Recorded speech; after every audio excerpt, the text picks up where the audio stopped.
নমস্কার। মুখোমুখি সত্যান্বেষীতে আজকে আমার সঙ্গে যেই অতিথি রয়েছেন আপনারা অনেকেই তাকে চেনেন। রাজনীতিতে নতুন মুখ বললে হয়তো ভুল বলা হবে, কিন্তু বর্তমান রাজনৈতিক পরিস্থিতিতে তার এই যে উত্থান, এটা কিন্তু কম গুরুত্বপূর্ণ নয়। অনেক ক্ষেত্রে রাজনীতিতে চাণক্য হিসেবে যাদের বলা হয়, তিনিও কিন্তু তার মধ্যে একজন বলে রাজনৈতিক মহল মনে করে। আমার সঙ্গে এই মুহূর্তে রয়েছেন স্টুডিওতে শ্রী সুজিত সরকার মহাশয়। নমস্কার। কালিয়াগঞ্জ থেকে উনি এসেছেন এবং কালিয়াগঞ্জ বিধানসভা নিয়ে ওনার সাথে আমি আলোচনা করব। এবং যথেষ্ট গুরুত্বপূর্ণ বিধানসভা এই কালিয়াগঞ্জ বিধানসভা, যেহেতু একাধিক ক্ষেত্রে দেখা গেছে সুজিতবাবু যে কালিয়াগঞ্জে পদ্ম ফুল ফুটেছে একাধিকবার। একমাত্র বাই ইলেকশন, শেষ বাই ইলেকশনের পরে এত মানুষের পদ্মের প্রতি ঝোঁক, যেটা কিন্তু শাসক দল তৃণমূল কংগ্রেসকে যথেষ্ট ভাবাচ্ছে, যেটা প্রিয়রঞ্জন দাসমুন্সির মতো মানুষের জন্মভূমি, জন্মের মাটি, তাই তো? অবশ্যই। কেন এটা ঘটলো, কিভাবে ঘটলো? দেখুন, ব্যাপার হচ্ছে, আমি আপনাকে বলি, একটু পুরানো দিনে যদি না যান তাহলে হয়তো বুঝতে পারবেন না। কারণ কালিয়াগঞ্জ এমন একটা জায়গা, কালিয়াগঞ্জের 80% মানুষ হচ্ছে ব্যবসার সাথে যুক্ত, চাষবাসের সাথে যুক্ত, কৃষিকাজে যুক্ত, চাকরিজীবী খুব কম। এবার কালিয়াগঞ্জে একটা সময় যখন তৃণমূল কংগ্রেস ক্ষমতায় আসেনি 2011 সালের আগে, আমি তো 96 থেকে রাজনীতি করি, ছাত্র পরিষদ প্রথম আমার হাতে করি, কালিয়াগঞ্জ কলেজ। তখন আমরা দেখেছি, তখন ব্রাহ্মণটের যুগ থাকতে পারে, কিন্তু কংগ্রেসের একটা কিন্তু ভার থাকতো ওখানটায়। এবার ধীরে ধীরে সময়ের পাককালে রাজনীতি চেঞ্জ হলো। 2011 সালে দিদি ক্ষমতায় এলেন। তারপরেও যে বৈষম্যটা ছিল সেটা হচ্ছে, তখনও 11 সালে আমাদের প্রফেসর ছিলেন, কংগ্রেসের হাত চিহ্নে জিতেছিলেন প্রমথনাথ রায়। তো তারপর এখন মানুষ কি হয়েছে, মানুষ, কালিয়াগঞ্জের মানুষ একটু ধর্মভীরু। মানুষের কাছে ঠিক ভোটের সময় বা ভোটের পূর্ব মুহূর্তে বলুন, যে বিজেপির যে ধর্ম নিয়ে একটা কালচার, সেই ধর্মের কালচারটা মানুষের উপর কিছুটা প্রভাব ফেলে। না, আপনাকে যদি বলি ধর্ম ভীরু, আপনি বললেন কালিয়াগঞ্জের মানুষ, নিশ্চয়ই সেই ক্ষেত্রে তো একটা ব্যাপার রয়েছে। কালিয়াগঞ্জের নাট মন্দির সব থেকে বড় একটা, উত্তরবঙ্গের বড় নাট মন্দির, উত্তরবঙ্গ জুড়ে যার প্রচার প্রসার রয়েছে। সেই ক্ষেত্রে তৃণমূল কংগ্রেসে কিন্তু সংখ্যালঘু মুখের সংখ্যা কালিয়াগঞ্জের ক্ষেত্রে কম, কালিয়াগঞ্জ বিধানসভায়। সেই ক্ষেত্রে ধরুন তপন দেবসিংহ, তিনি একবার জয়ী হয়েছিলেন বাই ইলেকশনে, এমনকি অসীম ঘোষ, এই ধরনের নামগুলো তো রয়েছে। তাহলে কি আপনারা, মানে তৃণমূল কংগ্রেসের যারা সংখ্যাগুরুরা রয়েছে, ঠিক আছে, এই কমিউনিটির মানুষরা, আপনারা কি পারছেন না তাদেরকে ফিরিয়ে আনতে, নাকি মানুষ ভরসা করছে না? না, মানুষ দেখেন, যখন লোকসভা ইলেকশন হবে বা বিধানসভা হবে, মানুষ যদি আমাদেরকে ভোট না দেয়, তাহলে আমাদের কমজোরি আমাদেরকে বুঝে নিতে হবে যে কোথায় খামতি আমাদের। কিন্তু সেটা বিশ্লেষণ যদি আপনি যান আর কি, আমরা ঠিক মানুষের কাছে যে দিদির যে উন্নয়ন, সেই উন্নয়নগুলো কিন্তু বিগত দিনে আমরা পৌঁছে দিতে পারিনি, একদম পৌঁছে দিতে পারিনি। তারপর আমরা 2000 উপনির্বাচনে যখন জিতলাম, আমরা মানুষকে একটা প্রস্তাব দিয়েছিলাম বা প্রতিশ্রুতি দিয়েছিলাম যে কালিয়াগঞ্জে যদি আপনারা আমাদের প্রার্থীকে জিতিয়ে দেন, তাহলে আমরা কালিয়াগঞ্জের সবচেয়ে সমস্যা যেটা, সেটা একটা হাসপাতাল, তো আমরা হাসপাতাল করে দেব। তো তখন দিদি আমাদের এই প্রস্তাবটা রাজ্যে গেছিল, তখন ওখানে ইলেকশনের আগেই বলেছিল হ্যাঁ যদি হয় তাহলে। সেই সময় দেখেন, আমরা ওই হাসপাতাল নিয়ে এতটাই প্রচার করেছিলাম, মানুষ কিন্তু সেই প্রচারে সাড়া দিয়েছিল। তার ফলে কিন্তু 58,000 59,000 ভোট, সেটাকে মাইনাস করে তপনদা কিন্তু 1500 ভোটে জিতেছিল। তারপরে দেখুন, এখন যখন ইলেকশন হলো, 2021 সালে ইলেকশন হলো, তখন মানুষের কাছে একটা বার্তা চলে গেল, যে বার্তাটা ওরা সফলতা পেয়েছে বলতেই হবে অবশ্যই, যে এবার রাজ্যে পরিবর্তন হচ্ছে। আমরা রাজনৈতিক মহলে যারা আমরা মানুষের কাছে পৌঁছে গেছি, তারা বলেছিলাম বারংবার। কিন্তু এত একটা পরিস্থিতির মধ্যে দেখুন, তখন আমাদের যে মমতা বন্দ্যোপাধ্যায়, আমরা 2016 সালে যোগদান করার পর যার হাত দিয়ে এত উন্নয়ন হলো, সেও চলে গেল। মানুষের মনে একটা ভীতি হয়ে গেল যে সম্ভবত এবার বিজেপি সরকার বোধহয় রাজ্যে আসছে। সেই লোকটিকে সেই লোকটা অবশ্যই যে পাল্টি খেয়ে চলে গেছে, দিদির সুবিধা নিয়ে চলে গেছে, যাকে পরিচিতি দিয়েছে কার্তিক চন্দ্র পাল, বর্তমান সাংসদ। আচ্ছা, আপনি একটা খুব উল্লেখযোগ্য কথা বললেন যে আপনারা পরিষেবা প্রথম দিকে আপনারা সাধারণ মানুষকে দিতে পারেননি, সরকারি সুবিধা কালিয়াগঞ্জের মানুষ পায়নি, কিন্তু বাই ইলেকশনে তপনবাবু জয়ী হওয়ার পরে আপনারা চেষ্টা করেছিলেন, এমনকি বেশ কিছু ক্ষেত্রে হয়তো সফল হয়েছে। কারণ আমরা কালিয়াগঞ্জে পুরসভা, সেটা তো চেয়ারম্যান ছিলেন কার্তিক পাল এবং তৃণমূল কংগ্রেস, তাই তো?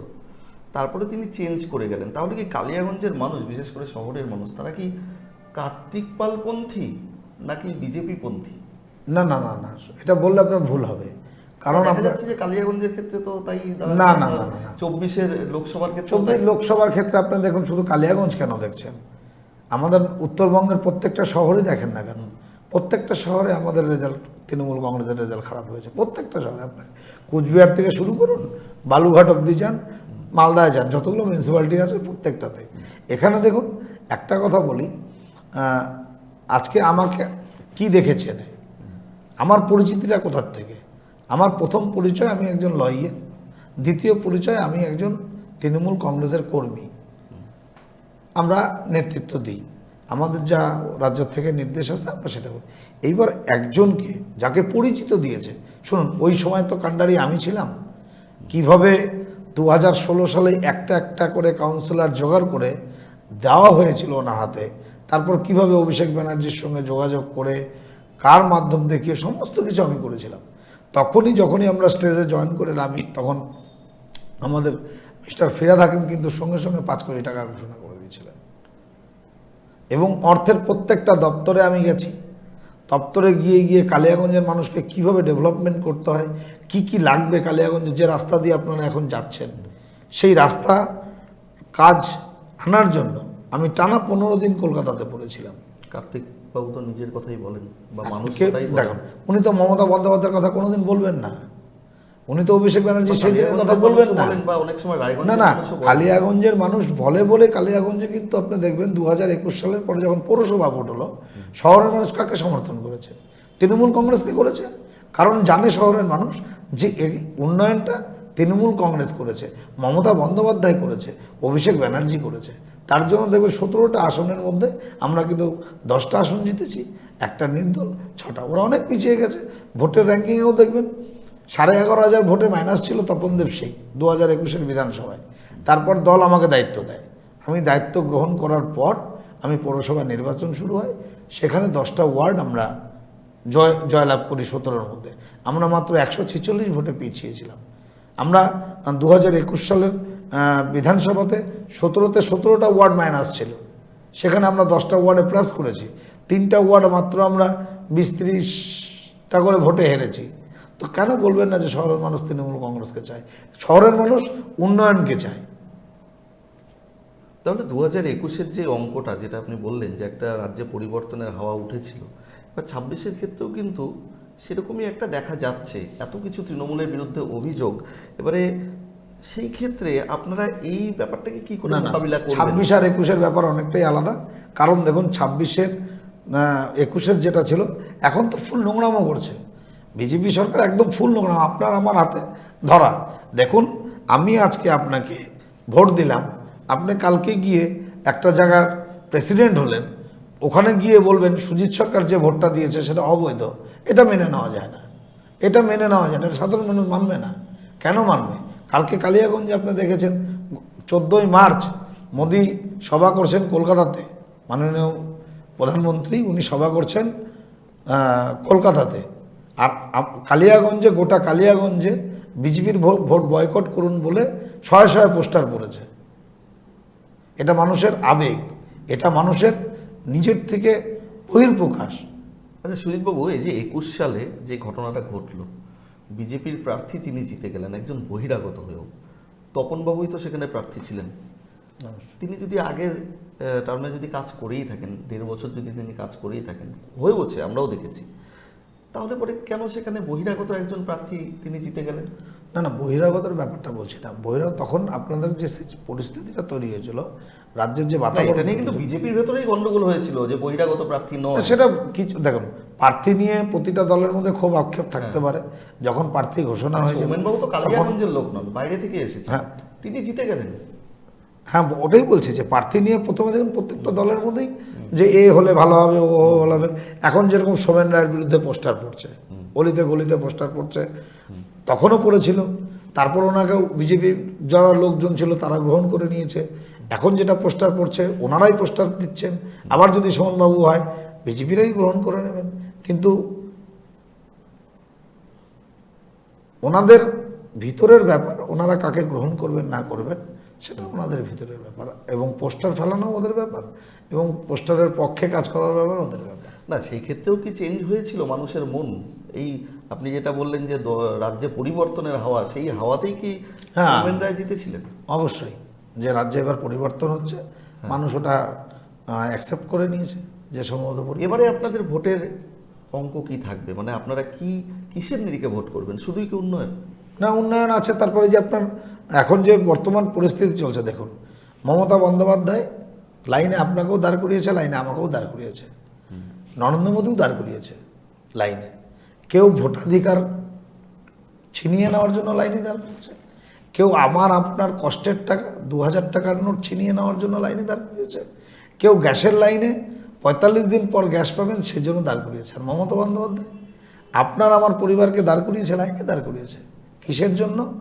দুয়ারে সরকারের মতন একটা ঐতিহাসিক প্রকল্প নিয়ে, যে আপনার বাড়ির এসসি কার্ডটা যেন হয়, আপনার বাড়ির ওবিসিটা যেন হয়, আপনার লক্ষ্মীর ভাণ্ডারটা যেন হয়। আবার মমতা বন্দ্যোপাধ্যায় লাইনে দাঁড় করিয়েছে। কবে? যেদিন মায়েদের 21 সালে দিদি যে কথা দিয়েছিল লক্ষ্মীর ভাণ্ডার মায়েদের হবে, লাইনে দাঁড়িয়েছে মহিলারা। কিসের জন্য? পরিবার, তার নিজের জন্য, নিজের পরিবারের অধিকার পাওয়ার জন্য দিয়েছে মমতা বন্দ্যোপাধ্যায়। আবার লাইনে দাঁড় করেছে যুগান্তকারী সিদ্ধান্ত, যেটা যুবকদের 21 থেকে 40 বছর যুবসাথী প্রকল্প, তার জন্য লাইনে দাঁড়িয়ে। কিসের জন্য লাইনে দাঁড়িয়েছে? কেউ লাইনে দাঁড় করিয়েছে আপনাকে বিভেদ করার জন্য, কেউ আপনার পরিবারের পাশে দাঁড়িয়েছে লাইনে দাঁড় করার জন্য। আপনি কোনটাকে প্রাধান্য দেবেন বলেন? অবশ্যই এই বিষয়গুলো কি কাজ করবে? 100% কাজ করবে। একটা লোক, আমি তো আপনাকে এখনই বললাম যে দেখুন, একটা লোক কালকে আমাকে ভোট দিল, আজকে আমি প্রধানমন্ত্রী হলাম, পরশুদিন আমি চেয়ারে বসে বলবো, ইলেকশন কমিশনের সাথে যোগসাজশে প্ল্যান করে বলবো যে এমডি কাসিম থাকলে নাম থাকবে না, মেয়েদের নাম, আমার বউয়ের নাম কি, আমার যা মিসেসের নাম তার সঙ্গে তার টাইটেল আছে, বাবার বাড়ির টাইটেল আমার টাইটেল অ্যাড হয়েছে, তাহলে কি তার নামটা বাদ গেলে কি উচিত? এটা উচিত হবে? দেখেন হাজার হাজার হাহাকার করছে। কেন মানুষ আমাদের পাশে থাকবে না? আমরা কালিয়াগঞ্জ বিধানসভায়, আমাদের টাউনের মধ্যে 45টা বুথ, আমাদের ব্লক 182টা বুথ, সব যতগুলো বুথ আছে প্রত্যেকটা বুথে আমরা অভিষেক ব্যানার্জির নির্দেশ মতো ভোট রক্ষা শিবির করেছিলাম। কি শিবির? আমরা ফর্মটাও ফিল আপ করে দিয়েছি, আমরা তাদেরকে যথেষ্ট সহযোগিতা করেছি, কোথায় যেতে হবে, কি করতে হবে। আমরা অভিষেক ব্যানার্জির কথার মতো আমরা একটা করে BLA2 প্রত্যেকটা লোকের বাড়িতে পাঠিয়েছি, সহযোগিতা করেছি, বিডিও অফিসে করেছি। এখনও যে আপনার হেয়ারিং হচ্ছে, আমাদের লোকরা ভোট রক্ষা শিবিরে ছিল, তাদের সহযোগিতা করেছে। এরা যারা লাইনে দাঁড় করিয়েছে, তাদের যে কষ্ট, 100 থেকে 109 10 বছরের লোকরা গিয়ে বসে আছে, একটু জল নেই, একটু চা নেই, আমরা তাদেরকে দিয়েছি। এই দিনগুলো মানুষ ভুলে যাবে? কোনোদিনও ভুলবে না। আমি আপনাকে দায়িত্ব নিয়ে বলছি, মানুষ এবার বহিষ্কার করবে বিজেপিকে, বহিষ্কার করবে, তিরস্কার করবে। কারণ এই অন্যায়। শহরের যে দায়িত্ব পেয়েছেন, তারপরে কি মনে হয় যে শহরের মানুষের মন জয় করতে পেরেছেন আপনি? না, অবশ্যই। আপনার রেজাল্ট দেখে নেবেন, 19,500 মাইনাস ছিল, সেই রেজাল্ট আপনি দেখে নেবেন। আজকে আপনার স্টুডিওতে কথা বলে যাচ্ছি, মানুষ আমাদের পাশে এসছে, মানুষ আমাদের সাথে আছে। আপনার রেজাল্ট তো কথা বলবে না। আজকে যদি ওইটাই গিয়ে দাঁড়ায় সমান সমান হয় বা টাউন 2000 লিড দেয়, তাহলে তো আপনি বুঝতে পারবেন যে মানুষ আমার সাথে আছে কিনা।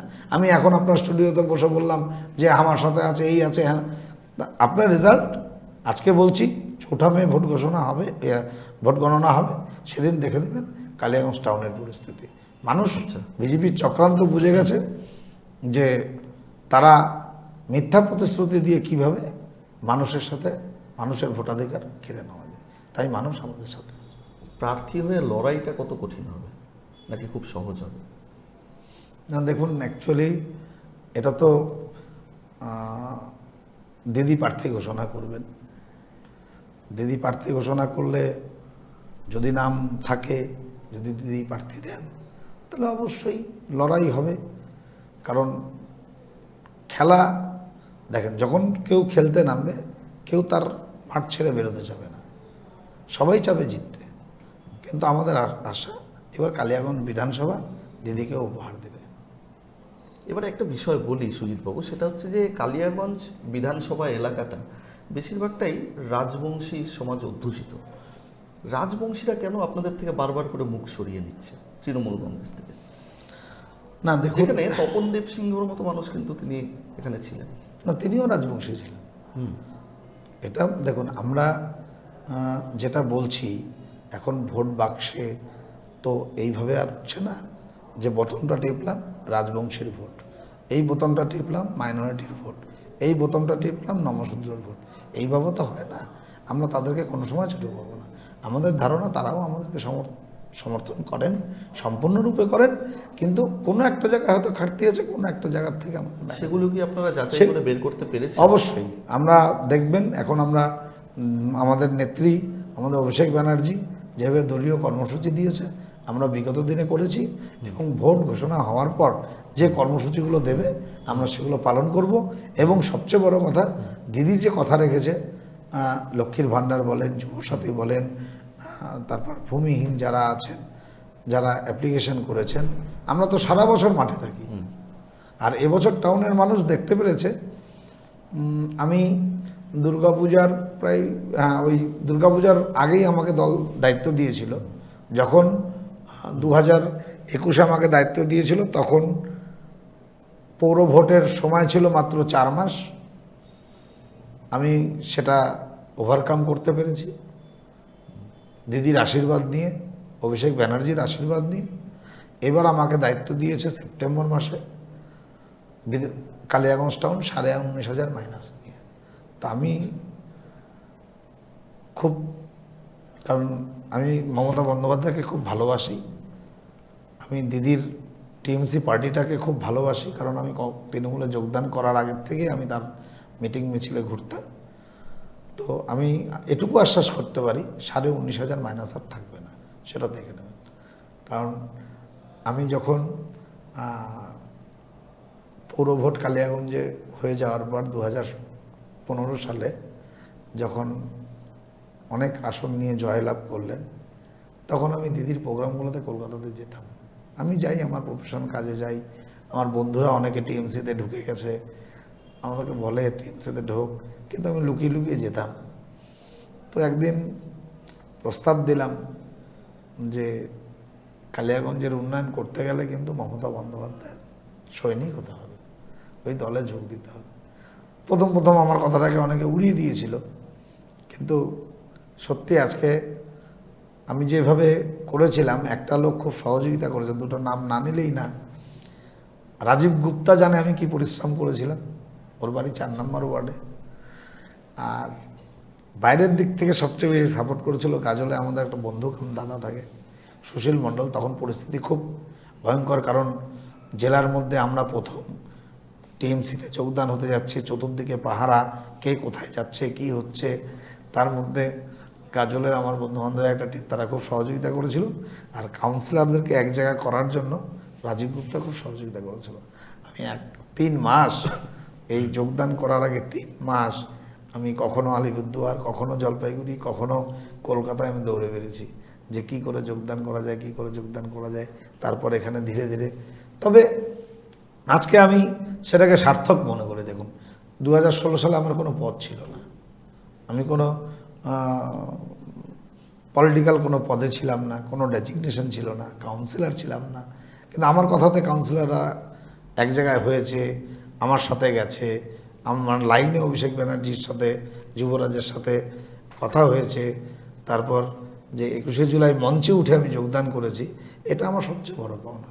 আর কালিয়াগঞ্জের মানুষ এখন বুঝতে পারছে যে না সেই সময় যদি তৃণমূল কংগ্রেসে আমরা যোগদান না করতাম, কালিয়াগঞ্জের যে পিছিয়ে পড়া কালিয়াগঞ্জ কিচ্ছু ছিল না, আজ কিচ্ছু ছিল না, সেই জায়গায় কত বড় বিনোদন পার্ক হয়েছে, রাস্তাঘাট উন্নয়ন হয়েছে, তারপর আপনার অডিটোরিয়াম হচ্ছে, সুইমিং পুল হচ্ছে, রাস্তাঘাট পাকা হচ্ছে, গোটা কালিয়াগঞ্জে লাইটে লাইট হয়ে গেছে। আপনারা গেলে দেখতে পারবেন প্রতিটা রাস্তা পাকা, ঝাঁঝ চেয়ারম্যান আর ভাইস চেয়ারম্যান বদল হলো, এর কোনো প্রভাব পড়বে না। এটা তো প্রভাব পড়ার কোনো জায়গা নেই, কারণ যদি দলাদলি হতো, আমি চেয়ারে বসার পর যদি আমি ছাড়তে না চেতাম তাহলে আলাদা ব্যাপার। দল ইনস্ট্রাকশন দিয়েছে, আমি তখন টাউন সভাপতি, আমি প্রস্তাব দিয়েছি যে দলের এই ইনস্ট্রাকশন চলে এসছে, আমার চেয়ারম্যান বলুন ভাইস চেয়ারম্যান বলুন, আস্তে আস্তে রেজিগনেশন লেটার দিয়ে দিয়েছে, বলছে না দলের নির্দেশের বাইরে। আজকে আমি কে? আজকে আমি টাউন সভাপতি তৃণমূল কংগ্রেসের, আজকে আমি বার অ্যাসোসিয়েশনের সেক্রেটারি তৃণমূল কংগ্রেসের। আজকে আমাকে যদি দল বলে কালকে রেজিগনেশন দিয়ে দেবো, কারণ দল পদ দিয়েছে, দল পদ আমার না। একদম। আমি জেতার পর আমাকে বলেছে টাউন সভাপতি থেকে সরিয়ে দিয়েছে, কোনো ব্যাপার মানে দলের অনুগত সৈনিক হ্যাঁ, হিসেবে আপনি একদম কাজ করছেন। দল যা বলবে আমি তার বাইরে একটুকু যাব না, যাইনি যাব না। কালিয়াগঞ্জে কোনো সাংগঠনিক দুর্বলতা রয়েছে আপনাদের? কালিয়াগঞ্জের সাংগঠনিক দুর্বলতা দেখুন, আমাদের সবাইকে কাঁধে কাঁধ মিলিয়ে 2026 পার করতে হবে।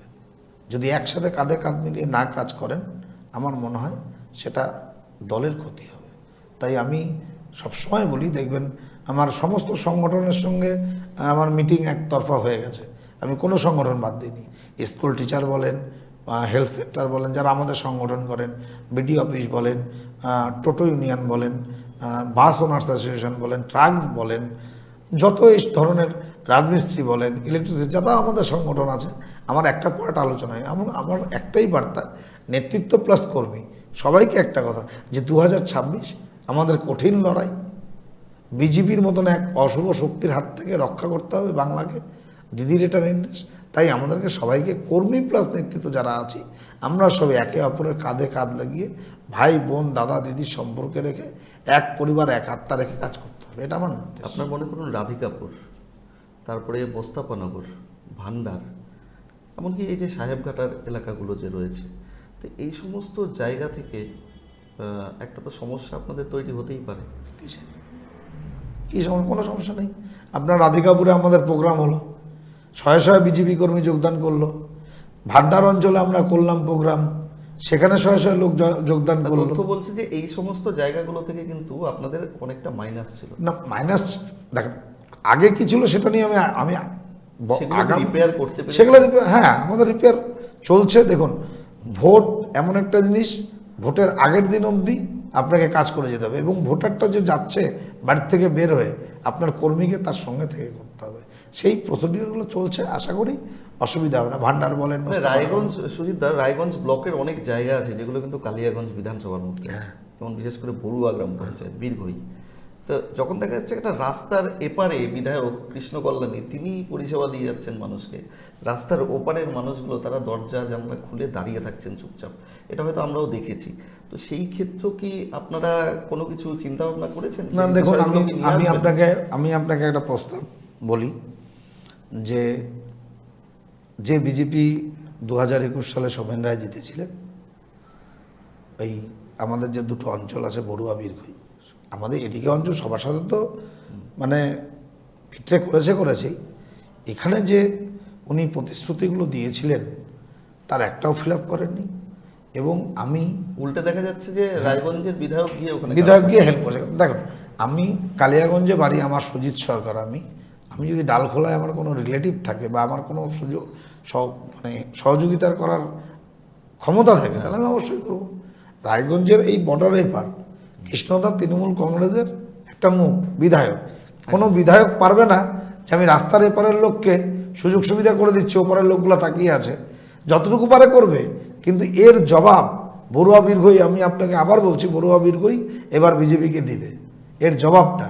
এই যে 5 বছর যা অন্যায় ওদের সাথে হয়েছে, এবং আমি আমাদের যারা যেই প্রার্থী হোক না কেন, তার কাছে আমার যেটা আপনাকে বলছি, তার কাছে আমাদেরও এটা আলোচনাও হয়েছে যে আমরা বড়ুয়া বীরভূয়ের জন্য একটা মিডিল পয়েন্ট করব, যেখানে আমার বিধায়ক 2 দিন হোক, 7 দিন হোক, 15 দিন হোক, একদিন করে আসবে এবং তাদের কি অসুবিধা, কি সমস্যা, কারণ আগামী দিনে আমাদেরকে তো আজকে জিতলাম কালকে জিতবো না তা তো না, আমাদের আগামীকালও যেন আমরা এই সুযোগ সুবিধা পাই, কারণ দূর না।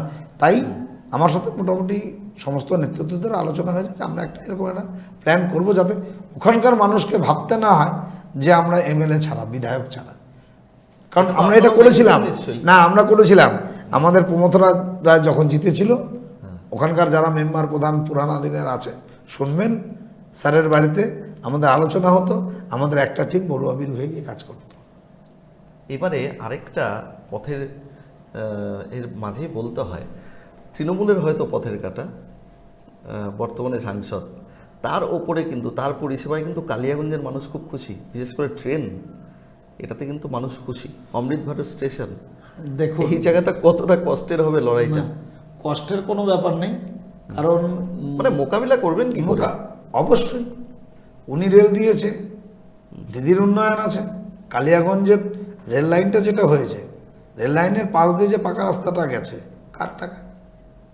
তো যে রেলটা চালাচ্ছে আর যে বাসটা যাচ্ছে, দুটাই তো উন্নয়ন। যেটা দিয়ে বাস যাচ্ছে সেটা তো রাস্তা। না, মানুষ তো রেল দেখে খুশি। হ্যাঁ অবশ্যই খুশি হয়েছে, আমরাও খুশি হয়েছি, কিন্তু কি করলো দেখুন, একটা ট্রেন বন্ধ ছিল, এগুলো ভোটের আগে অনেক ট্রেন দেবে, সব ট্রেন আমার ভোটের পরে বন্ধ হয়ে যাবে। আনন্দ বিহার ছিল সপ্তাহে 7 দিন, হয়েছে 1 দিন। এখন পশ্চিমবঙ্গ কি করে দখল করা যায় তার চক্রান্ত চালাচ্ছেন বিজেপিরা, ঢেলে ট্রেন দিয়ে দাও। আমাদের 21শে জুলাই প্রোগ্রাম হলে পারে ট্রেন বন্ধ করে দেওয়া হয়, আর ওনাদের ব্রিগেড হলে পারে 2টা-4টা করে ট্রেন এক্সট্রা দিয়ে দেওয়া হয়। এগুলো ঠিক না। আপনি পলিটিক্যাল পার্টি, আপনিও প্রোগ্রাম করতে পারেন, আমিও করতে পারি। আপনার বেলায় ট্রেন বন্ধ হবে আর আমার বেলায় আমি ট্রেন দিয়ে দিব 10টা, তা হবে না। আর আজকে দেখেন, পরিচিত তো তৃণমূল কংগ্রেস থেকে, রাত্রিবেলায় শুয়ে চোখ বন্ধ করলে তাকে চিন্তা করতে হবে যে আমি পরিচিত তৃণমূল কংগ্রেস থেকেই। নামটার পরিচিতি কিন্তু তৃণমূল কংগ্রেস দিয়েছে। কজন চিনত? কে চিনত বলেন না? আজকে গোটা জেলাবাসী চিনছে, তাই না? কার জন্য, কার আশীর্বাদে? আজকে আমাকে মা বাবা বড় করেছে, আমি আমার বাবার নাম ভুলে যাব? আমি আমার মাকে ভুলে যাব? চোখ বন্ধ করলে আমি চিন্তা করবো যে না, মা বাবার জন্যই আমি আজকে এত জায়গায় আছি। আজ প্রথম দিনের আশীর্বাদটা যদি অভিষেক ব্যানার্জি হাতটা না দিত এইভাবে, না,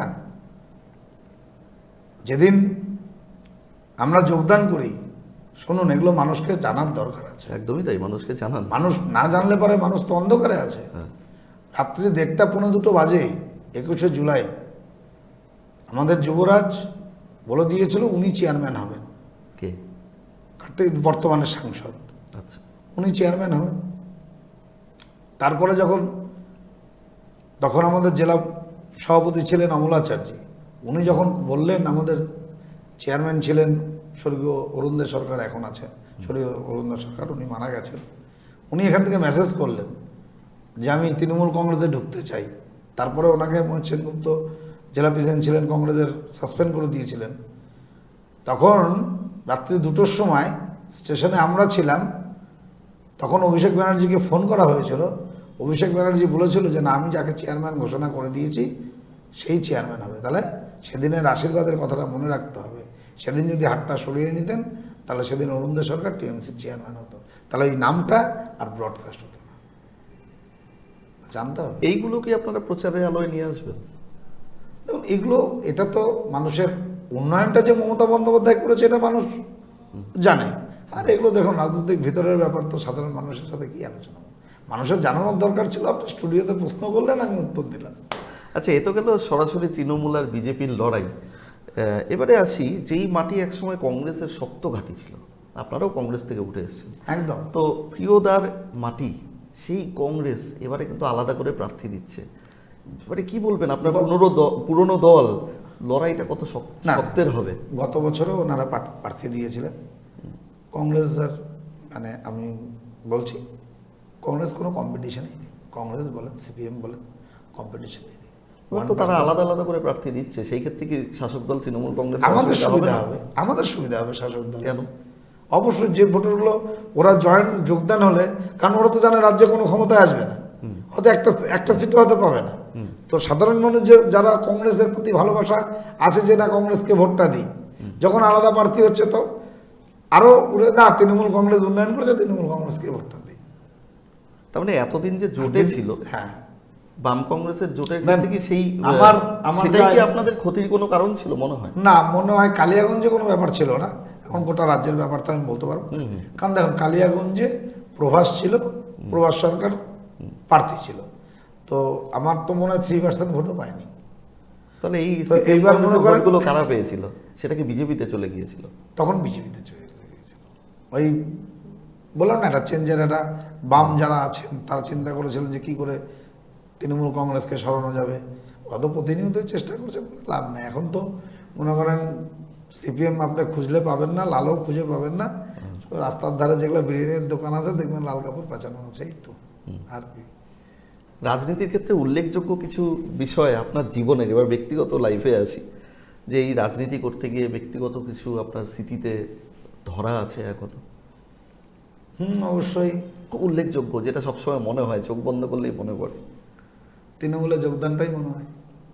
সেই 21শে জুলাইয়ের মঞ্চ কি ঘটেছিল যদি একটু বলেন, কেন মনে পড়ে সেটা? মনে পড়ে এই কারণে, দেখুন, একে তো 21শে জুলাইয়ের মঞ্চ, ওখানে রাজ্যের মন্ত্রী, বিধায়ক, বড় বড় প্রোটোকল সবাই থাকে। সেই মঞ্চে যখন আমি উঠছি, তখন নিচে আমার সাথে পরিচয় সেদিনই মুকুল রায়ের ছেলের সাথে শুভ্রাংশু, খুব ভালো ছেলে, ভদ্র ছেলে, তার সাথে পরিচয় হলো। পরিচয় করে দিলেন আমাকে। মুকুল রায় এরকম চেয়ারের মধ্যে বসেছিল, প্রণাম করলাম, বললো, আমার পিঠের মধ্যে এরকম থাপ্পড় দিয়ে বললো, যা উপরে যা, সবাইকে নিয়ে যা। গেলাম, যে সবাই স্টেজের মধ্যে আছে। আমরা ওঠা মাত্র পার্থ চট্টোপাধ্যায় তখন অ্যাঙ্কারিং করছিলেন, জোরে জোরে বললেন, দীপা দাসমুন্সির কথা বললেন যে আপনি আপনার নিজের ঘর ঠিক রাখতে পারলেন না। কারণ 16 সাল, দ্বিতীয়বার ইলেকশন, কেবল আমরা সবাই জিতেছি। তো আমরা দেখুন, আপনার কাউন্সিলররা, আপনার নেতৃত্বরা মাঠে আমাদের মঞ্চে যোগদান করছেন। এই কথাগুলো ভাষায় সত্যি ঐতিহাসিক। আর ছাত্র জীবনের রাজনীতির কথা ভালো লাগে। প্রিয়তাকে তো কাছ থেকে দেখেছিলেন। একদম একদম। তার কোনো মন্ত্র যেটা আপনার রাজনীতির ক্ষেত্রে মন্ত্র দেখুন, আমাকে তো দেয়নি, একজনকে বলেছিল। যেমন একজনকে বলেছিল, আমাদের মুশির কাকু বলেছিল, তেলিগার বাহনের প্রধান, মুশির প্রধান, যখন ওনার ব্লক সভাপতিটা চলে যায়, প্রমথনাথকে দেয়, তখন বলছিল, মুশির, মন খারাপ করিস না, রাজনীতিতে ধৈর্যটাই বড় কথা। তারপরের বার কিন্তু মুশির কাকুকে প্রধান করেছিল। তো ওই কথাটা বলেছে একজনকে, কিন্তু আমার এখনো কানে, যে রাজনীতিতে তাড়াহুড়োর কোনো ব্যাপার নেই, ধৈর্য ধরে। দেখুন, আমাকে টাউন সভাপতি করেছিল, আমি 10টা আসন জিতিয়েছি, পৌরসভা গঠন করেছি, দল মনে করেছে আমার প্রয়োজন নেই, আমাকে সরিয়ে দিয়েছে। যখন আমাকে কোনো চেয়ারে বসাবে, সেটাও আনন্দের সাথে নিতে হবে। যখন চেয়ার থেকে সরিয়ে দিবে, দল তো তখনও আনন্দের সাথে। আবার দল মনে করেছে যে না, সুজিত হয়তো যোগ্য, আবার আমাকে ফিরিয়ে নিয়ে এসছে, বারের মতন একটা জায়গায় আমাকে সেক্রেটারি করেছে। ছাত্র জীবনের কথা মনে পড়ে খুব। আমরা দেখুন, আজকে 96-97 সালে আমরা ছাত্র পরিষদ করি, তখন কার দিনে কিছু পুলিশ অফিসার আছে, খুব হেল্প করেছিল। চাদর গা ঢাকা দিয়ে, পিছন দরজা দিয়ে আমাদেরকে নামিয়ে দিয়েছে নমিনেশন পেপার ওঠানোর জন্য। আমরা সিপিএমের সাথে সামনাসামনি লড়াই করেছি। মনে পড়ে রাজনীতি, পুরোনো দিনের কথা। সেই রাজনীতি, তখন হয়তো সেই পুলিশগুলো আমাদের সহযোগিতা না করলে আমরা কলেজ থেকে নমিনেশন পেপারই দিতে পারতাম না। তাদের কথা খুব মনে পড়ে। তারাও ফোন করে যে সুজিত এখন অনেক জায়গায় চলে গেছে, যে ভালো লাগে, কথা বলি, সম্পর্ক এখনো তাদের সাথে আছে। মানে সেই ধৈর্য আমাদের প্রত্যেককেই ধরতে হবে, ধৈর্য ধরতে হবে। যেই মন্ত্রের কথা বললেন। তো যাই হোক, আমরা ধৈর্য ধরে অপেক্ষা করব যে রাজনীতির অঙ্ক, বিশেষ করে কালিয়াগঞ্জের ক্ষেত্রে, কোন দিকে যাচ্ছে, এবং শেষ পর্যন্ত নির্বাচনে কার মুখে শেষ হাসি ফোটে, সেদিকে আমাদের প্রত্যেকের ধৈর্য ধরে নজর রাখতে হবে। আর আপনারা দেখতে থাকুন ভারত টিভি, প্রতিদিন প্রতিক্ষণ মানুষের পাশে। আপাতত বিদায় নিচ্ছি, আপনাদেরকেও ধন্যবাদ। ধন্যবাদ সুজিতবাবু, ভালো থাকবেন। আপনারাও ভালো থাকবেন।